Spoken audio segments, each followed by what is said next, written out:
Bismillahirrahmanirrahim. Assalamualaikum warahmatullahi wabarakatuh. Semoga kita semua selalu dalam lindungan Allah Subhanahu wa Ta'ala. Amin.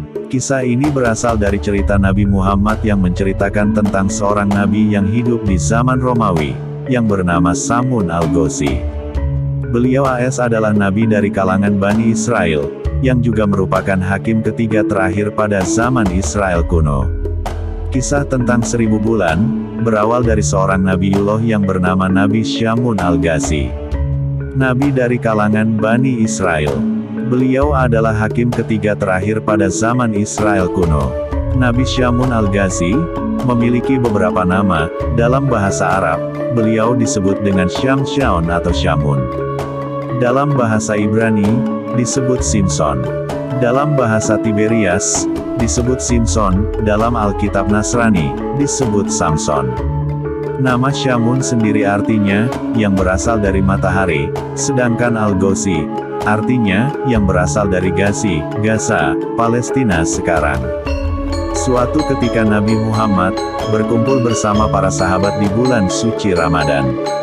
Nabi Muhammad terlihat tersenyum sendiri, lalu ditanya oleh para sahabatnya, "Apa yang membuatmu tersenyum wahai Rasulullah?" Beliau menjawab, "Diperlihatkan kepadaku di hari akhir, ketika seluruh manusia dikumpulkan di padang mahsyar, ada seorang nabi yang membawa pedang dan tidak mempunyai pengikut satupun, masuk ke dalam surga, dia adalah Syamun." Kemudian Rasulullah bercerita tentang seorang nabi bernama Samun al-Ghozi. Beliau adalah nabi yang berasal dari Bani Israel yang diutus di tanah Romawi. Nabi Samun Ghozi berperang melawan bangsa yang menentang ketuhanan Allah. Nabi Samun al-Ghozi adalah seorang pahlawan berambut panjang yang memiliki kemukjizatan dapat melunakkan besi, dan dapat merobohkan istana. Syamun memiliki senjata semacam pedang yang terbuat dari tulang rahang unta, bernama Liha Jamal. Dengan pedang itu dia dapat membunuh ribuan orang kafir. Siapapun musuh yang berhadapan dengannya, pasti akan hancur dengan pedang ajaibnya. Tidak hanya itu, bahkan ketika dia merasa haus dan lapar, dengan perantara pedangnya pula, Allah memberikan makanan dan minuman. Syamun seorang muslim dan seorang ahli ibadah yang sangat disegani oleh kaum kafir. Sudah tak terhitung lagi orang kafir yang mati di tangannya. Selain itu, Syamun juga ahli ibadah dan tercatat ia sanggup beribadah selama 1000 bulan dengan salat malam dan siangnya berpuasa, di mana selama 1000 bulan tak pernah lepas dari salat malam dan siangnya selalu berpuasa. Samson adalah seorang pembela agama Tauhid, mengesahkan satu Tuhan Allah, berperang melawan kaum kafir selama 1000 bulan, hanya berbekal tulang dagu unta sebagai senjata, tidak memiliki senjata lain. Setiap kali menghantam kaum kafir dengan janggut untanya, terbunuhlah banyak kaum kafir dalam jumlah yang tidak terhitung.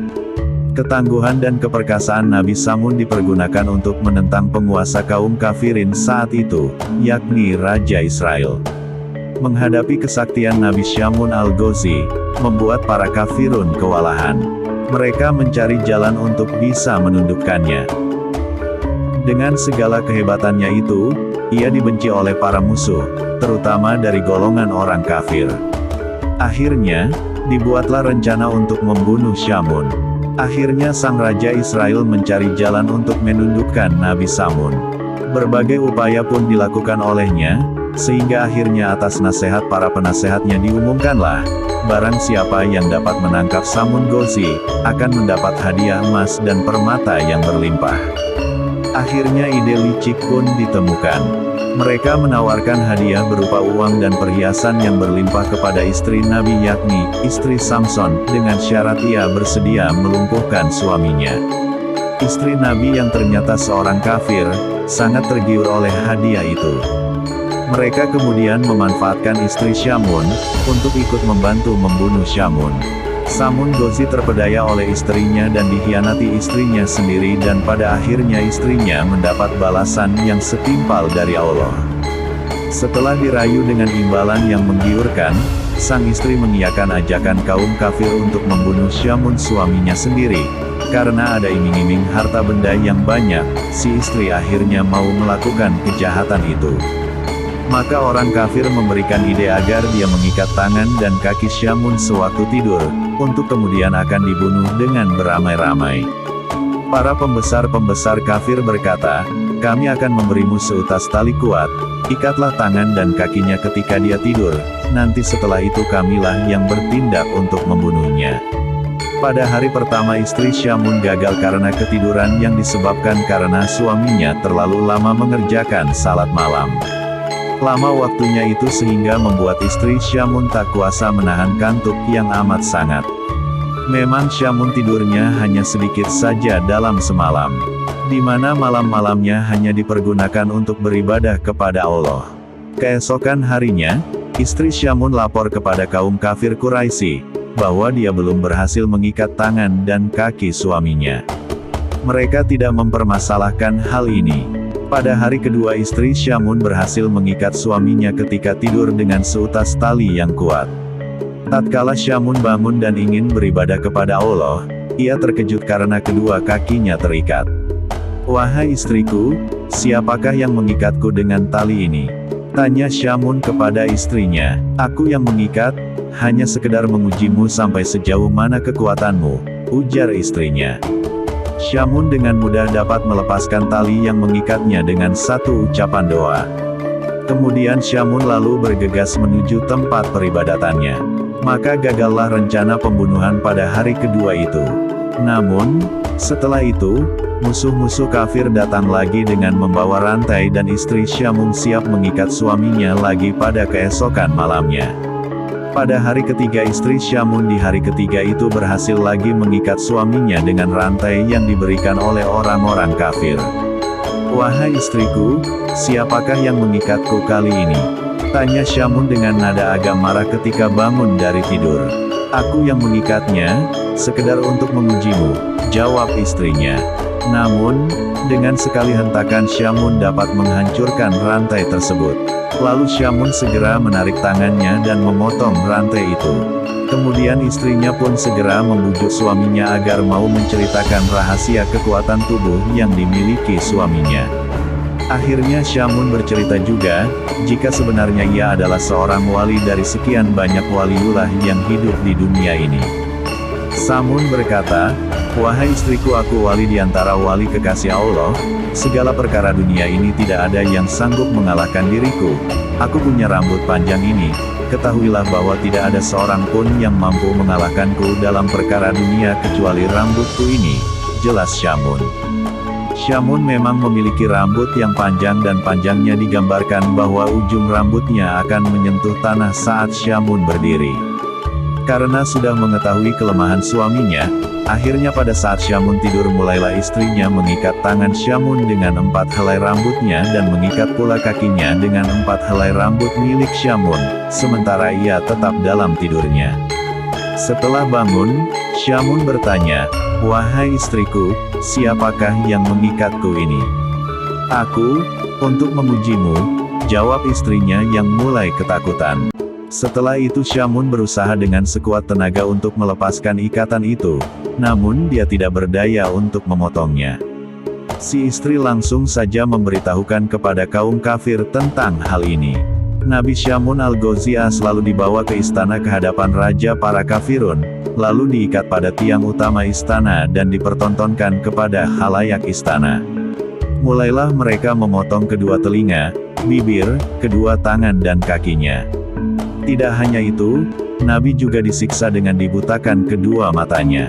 Mereka menyiksa Nabi dengan tujuan agar beliau mati secara perlahan-lahan.